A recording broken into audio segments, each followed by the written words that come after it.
सभी श्रोताओं का हार्दिक अभिनंदन। लीजिए सुनिए खुशवंत सिंह द्वारा रचित कहानी एक औरत की तस्वीर। मेरी दादी माँ और सब दादियों की तरह बूढ़ी थीं। मैं 20 साल से उनकी ऐसी ही झुर्रियोंदार बूढ़ी काया देख रहा था। लोग कहते थे कि वह कभी युवती और सुंदर थीं और उनका पति भी था, पर इस पर विश्वास करना कठिन था।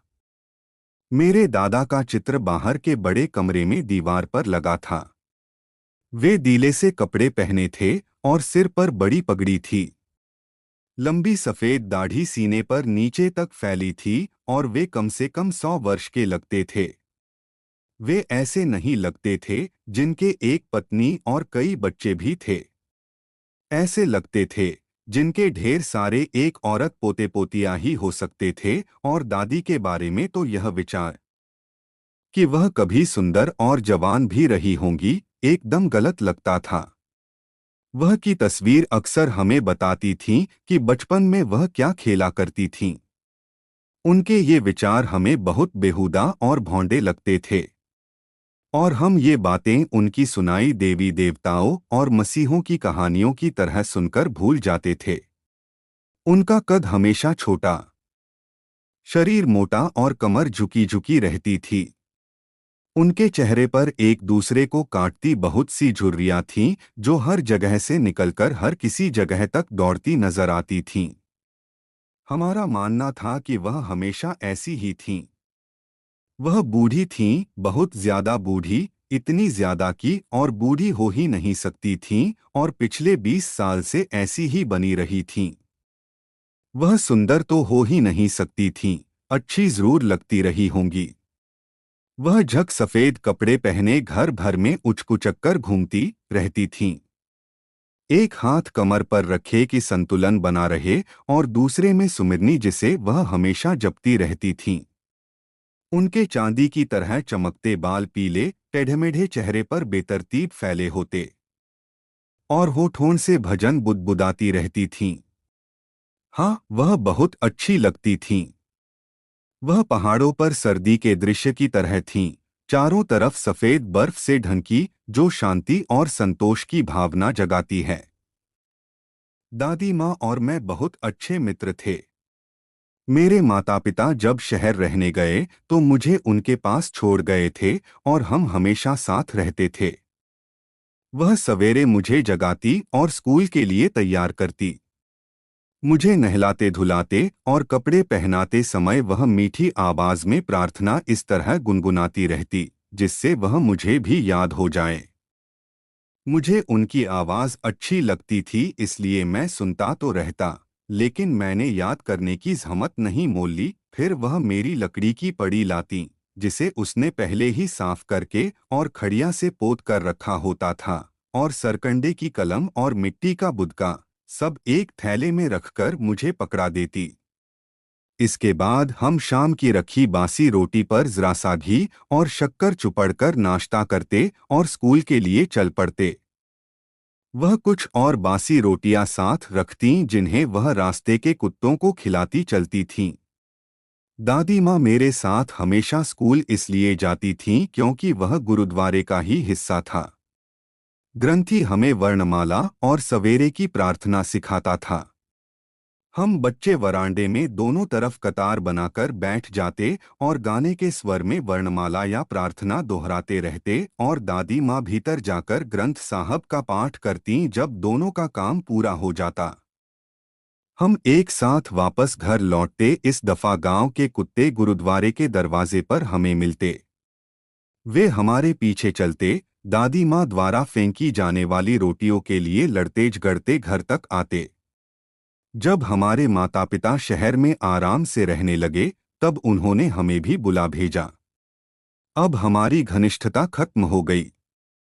दादी माँ का मेरे साथ स्कूल आना बंद हो गया। मैं बस से अंग्रेजी स्कूल जाने लगा। यहाँ सड़कों पर कूदते नहीं होते थे, इसलिए दादी माँ ने घर के आंगन में पक्षियों को चुग्गा डालना शुरू कर दिया।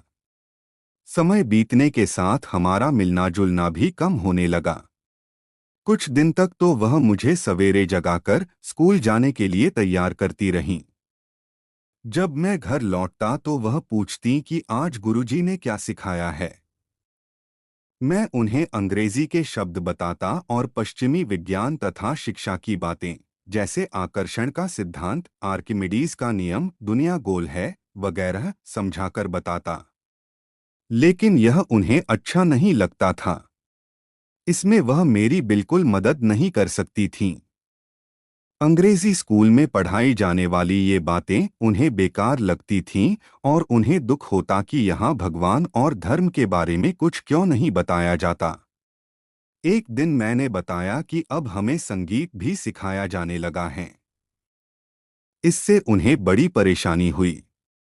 उनकी दृष्टि में संगीत का मतलब भोगविलास था। वह वेश्याओं और भिखारियों के लिए ही था और सभ्य लोग इससे दूर रहते थे। इसके बाद उन्होंने मुझसे बात करना बहुत कम कर दिया। जब मैंने यूनिवर्सिटी में दाखिला लिया, मुझे एक अलग कमरा दे दिया गया। अब हमारा संबंध एकदम समाप्त हो गया। दादी माँ ने चुपचाप यह अलगाव स्वीकार कर लिया। अब वह हर वक्त चरखा चलाती रहती और किसी से बात नहीं करती थीं। सवेरे से शाम तक वह सूत काटती और भजन गाती रहती थीं। सिर्फ शाम के वक्त वह थोड़ी देर के लिए उठती और चिड़ियों को खाना खिलाती। वरांडे में आराम से बैठी वह रोटियों के छोटे छोटे टुकड़े करती, उन्हें चिड़ियों को डालती रहती और चिड़ियों का झुंड उनके इधर उधर चूं चूं करता खाता और उड़ता रहता। कई चिड़ियां उनके कंधों पर, हाथ और पैरों पर और सिर पर भी बैठकर खाती और चोंचे मारती, लेकिन वह उन्हें उड़ाती नहीं थीं बल्कि मुस्कुराकर रह जाती थीं। उनके लिए दिन का सबसे सुखी समय यही आधा घंटा होता था। जब मैं उच्च शिक्षा के लिए विदेश जाने लगा, तब मैंने सोचा कि दादी माँ इससे बहुत दुखी होंगी। मुझे 5 साल बाहर रहना था और इस बीच पता नहीं क्या हो जाए।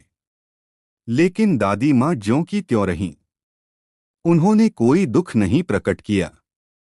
वे स्टेशन मुझे छोड़ने आईं और धीरे धीरे प्रार्थना करती रहीं।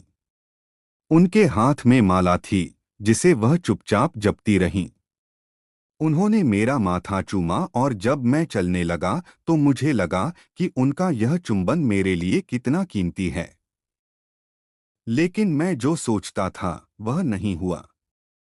5 साल बाद जब मैं वापस लौटा तो वह मुझे लेने स्टेशन आईं।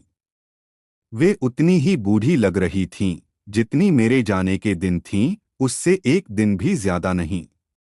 उन्होंने कुछ कहा नहीं और मुझे अपनी बाहों में भर लिया। उनकी प्रार्थना मेरे कानों में पड़ रही थी। लौटने के बाद पहले दिन भी मैंने देखा कि वह उसी तरह चिड़ियों को खाना खिलाती, उनसे हल्की फुल्की बातें करती, वैसी ही खुश हैं। शाम को उनमें एक परिवर्तन दिखाई दिया। आज उन्होंने प्रार्थना नहीं की, अपने पड़ोस की औरतों को इकट्ठा किया, एक ढोलक ली और उसे बजाकर जोर जोर से गाना शुरू किया। कई घंटे वह इस पुरानी ढोलक पर गाती जाती योद्धाओं की घर वापसी के गीत गाती रहीं। हमें उन्हें समझाकर रोकना पड़ा कि इससे उनका तनाव बढ़ेगा। मैंने पहली बार देखा कि उन्होंने हमेशा की तरह प्रार्थना नहीं की। दूसरे दिन सवेरे उन्हें बुखार चढ़ आया, डॉक्टर बुलाया गया तो उसने देखकर कहा कि कोई खास बात नहीं है, बुखार उतर जाएगा। लेकिन दादी माँ ने कुछ और ही कहा। कहने लगीं कि अब उनका अंत निकट है।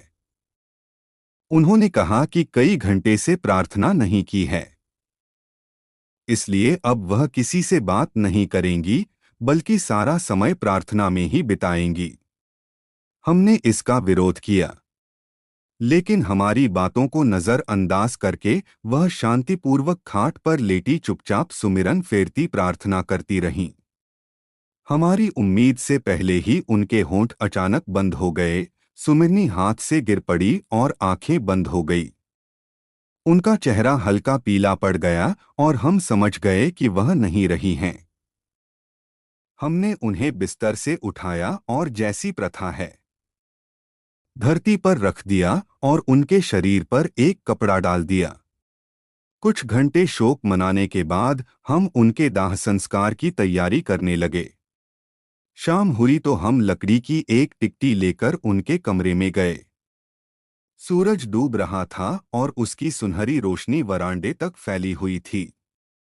हमने देखा कि पूरे वरांडे और कमरे में जहां उनका शव रखा था, हजारों चिड़ियां चारों तरफ बैठी हैं। वे सब एकदम चुप थीं।